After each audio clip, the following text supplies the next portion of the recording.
Hello guys, kembali lagi di Zoo Official. Jadi gimana nih kabar kalian? Sehat semua kan? Terima kasih ya yang sudah mau meluangkan waktu untuk menonton channel ini. Oh iya, terima kasih juga yang sudah mau like, komen, dan subscribe. Sebelum kita memulai videonya, intro dulu ya guys.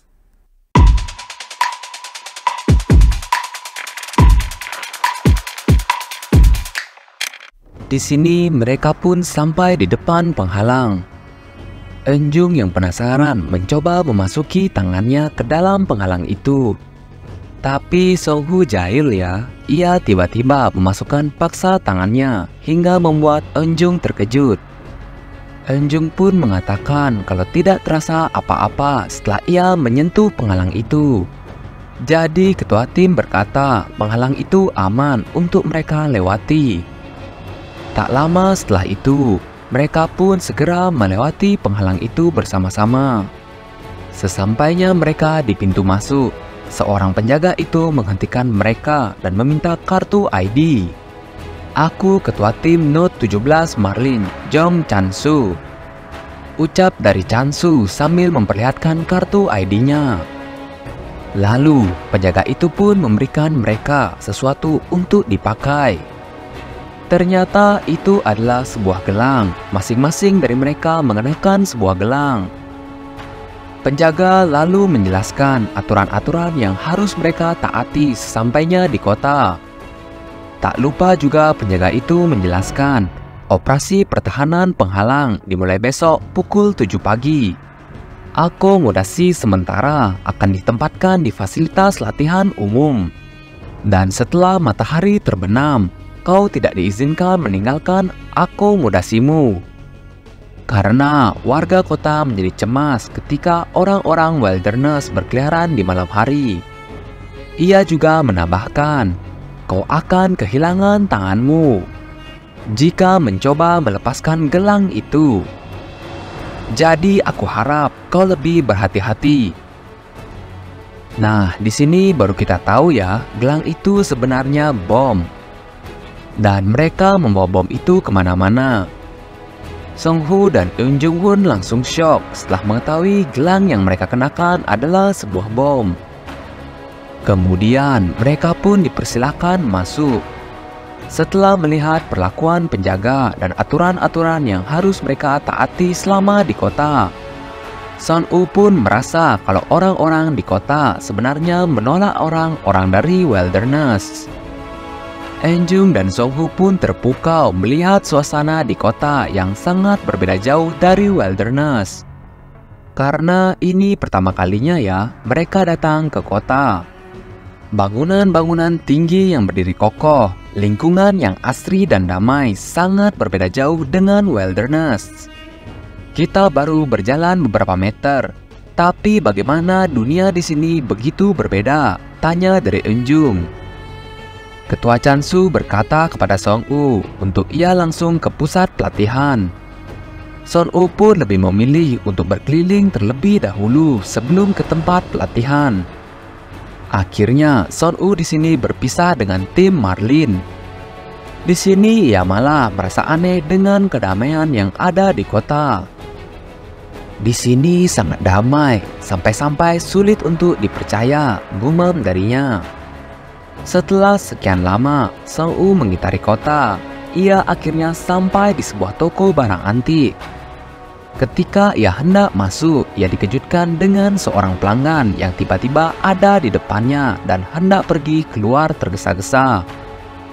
Wanita itu pun menjatuhkan kartu ID miliknya, dan saat Song-woo hendak mengembalikan kartu itu, ternyata wanita itu udah cus ya dengan sangat cepat.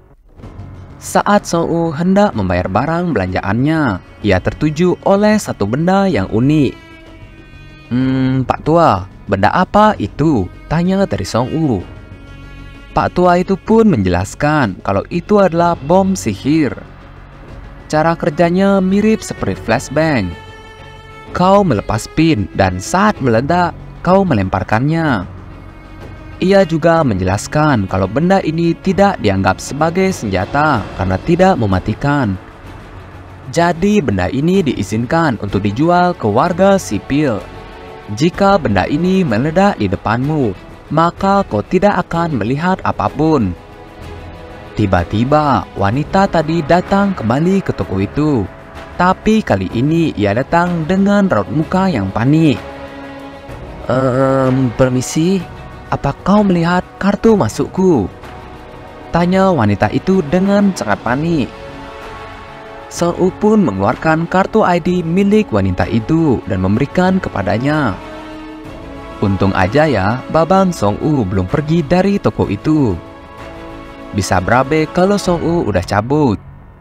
Wanita itu pun berkata, "Pakaian itu, apakah kau dari Wilderness? Jika kau seorang metahuman, kami dapat memberimu bantuan yang disesuaikan." Song-u pun langsung menjawabnya kalau ia bukan seorang metahuman. Mendengar itu, wanita itu langsung terkejut. Ia lalu menggenggam tangan Song-u. Ia mencoba untuk mengidentifikasi tipe metahuman seperti apa Song-u itu. Song-u yang merasa risih dengan wanita itu langsung melepaskan tangannya. "Sudah kubilang kan, aku bukanlah seorang metahuman." Wanita itu pun merasa ada yang aneh. Ia merasakan kalau Song-u adalah seorang metahuman. "Namun aku tidak bisa merasakan kemampuan apapun yang ada dalam dirimu," ucap dari wanita itu. Shin pun berpindah ke kamar Song-u. Ia berkata di dalam benaknya, "Hal yang aku inginkan lebih dari orang lain adalah menjadi seorang metahuman. Aku melihat tanda-tanda sebelum kebangkitan dan metode untuk menjadi metahuman. Tapi hasil akhirnya adalah aku tidak bisa menjadi seorang metahuman." Untungnya aku secara rasional menerima kenyataan itu dan memutuskan untuk mengabdikan diri menjadi pekerja pemandu. Aku sudah menyerah, tapi tiba-tiba orang itu mengatakan kalau aku sekarang adalah seorang metahuman. Sialan, itu membuatku merasa tidak nyaman. Apa yang bisa diketahui oleh peneliti balai kota agar dia mengatakan omong kosong? Lalu keesokan harinya pun tiba. Kini semua metahuman telah berkumpul di luar pintu masuk kota. Terdengar sebuah pengumuman yang mengatakan kalau penghalang akan dinonaktifkan dalam hitungan 10 detik. 10, 9, 8, 7, 6, 5, 4, 3, 2, dan 1. Operasi pertahanan penghalang akan dimulai. Sontak saja, para metahuman langsung berlari mengambil posisi untuk melindungi kota dari para serangan monster. Tepat sesaat setelah penghalang dinonaktifkan, para monster-monster pun segera menyerbu para hunter. Song-u di sini dengan kecerdasannya, ia memimpin jalan dan mengarahkan mereka ke tempat yang lebih aman. Salah satu hunter yang udah kena mental berusaha masuk kembali ke dalam kota. Tapi para penjaga itu malah menghabisi orang-orang yang menyerah dan berusaha kembali ke kota. Yunjung yang menyaksikan hal itu memberitahu anggota lainnya tentang apa yang dilakukan oleh para penjaga itu. Ketua Chansu menyuruh Enju dan yang lainnya untuk tidak melihat ke belakang dan terus bergerak maju apapun yang terjadi. Mereka tidak memanggil kita karena para hunter di kota itu lemah. Jadi pada dasarnya kami adalah umpan. Sialan, kota itu hanya membutuhkan umpan yang akan menarik para monster. Gumam dari Song-u. Yunju langsung menggunakan kemampuannya untuk melihat sekeliling. Ia berkata kalau terdapat kawanan monster dari arah barat laut. Saat Song-u tersadar akan sesuatu, ia pun menghentikan pergerakan mereka. Menurut prediksi, itu pasti segerombolan raptor peringkat 9. Satu raptor adalah peringkat 9, bahkan satu pun lebih kuat daripada sekelompok hobgoblin. Kita tidak mendapatkan apa-apa dengan bertarung, ucap dari Song-u. Song U pun kemudian mengeluarkan peralatan-peralatan yang ia beli di toko antik kemarin. Di sini Song U mengeluarkan sebuah kacamata selam. Ia menjelaskan, "Kita harus menyembunyikan tubuh kita seperti ini," ucap dari Song U. Wah, ini orang keren banget ya. Mirip kayak manhwa sebelumnya. 11-12 ya, kayak Babang Han kita. Song U juga punya kecerdasan dalam menyusun strategi. Song U dan lainnya melindungi diri mereka di dalam air selama monster-monster itu masih mengamuk. Selama mereka berlindung di dalam air, para monster telah membantai habis-habisan para hunter. Meskipun mereka adalah metahuman yang berkompetensi, mereka tetap tidak sebanding dengan level monster yang mereka hadapi. Alhasil, semua hunter dari Wilderness gugur dalam pertarungan. Setelah sekian lama ia bersembunyi, Song U pun langsung mengecek keadaan sekitar. Dan ternyata, setelah pertarungan telah usai, para monster sudah tak ada di sana lagi. Song U pun menyuruh yang lain untuk segera berdiri agar mereka bisa melanjutkan perjalanan. Yah, dan inilah ya guys penampakan dataran setelah pertarungan monster dengan hunter yang telah usai. Serem banget ya. Song U pun mengatakan kalau mereka akan pergi mengikuti jejak burung raptor itu. Karena burung raptor itu sangat agresif, maka tidak akan monster lain yang menyerang mereka. Malam pun tiba dan mereka telah menemukan sebuah bangunan untuk berlindung dan beristirahat. Selagi mereka berkumpul makan malam, Song Hu berkata, kapan sebenarnya ini akan berakhir?" Ketua Chansu pun berusaha menenangi Song Hu. "Aku tak yakin. Terakhir kali kami butuh waktu berjam-jam. Mungkin kali ini akan sama. Kita juga tak bisa melakukan apa-apa selain menunggu sinyal." Di saat suasana sedang hening-heningnya, Song U pun merasakan sesuatu yang janggal. Sontak saja ia langsung berdiri dan memeriksa keadaan sekitar. Anggota lain yang melihat tingkah Song U langsung dengan sigap mengikuti aba-abanya. "Apakah kau melihat sesuatu?" tanya dari Ketua Chansu. "Sepertinya ada sesuatu yang mencurigakan," jawab dari Song U. Mereka pun melirik ke arah pintu yang gelap itu. "Jangan-jangan monster itu ada di depan sana. Tapi kenapa suasananya begitu tenang?" tanya dari Ketua Chansu. Sesuai dengan insting Song U yang melihat sesuatu dari pintu itu. "Semuanya bersiap, aku melihatnya," ucap Song U. Sepasang mata bersinar di dalam kegelapan dan berjalan mendekati mereka. Song U pun terkejut setengah mati melihat tipe monster yang menghampiri mereka. Monster itu adalah belalang hitam. Wah, sepertinya monster kali ini jauh lebih kuat dibanding hobgoblin yang mereka lawan sebelumnya. Aku tidak yakin dengan detailnya, tapi aku tahu itu binatang iblis terbang yang terlihat seperti belalang sembah. Tingginya 2 meter dan panjang 4 meter. Itu saja yang aku tahu. Aku tidak tahu kelemahannya atau bagaimana cara menaklukkannya. Karena selama ini tidak ada catatan untuk mengalahkannya. Karena hal itu, Song U pun menyuruh mereka untuk mundur kali ini. Tapi Ketua Chansu kekeh untuk tetap melawan monster sialan itu.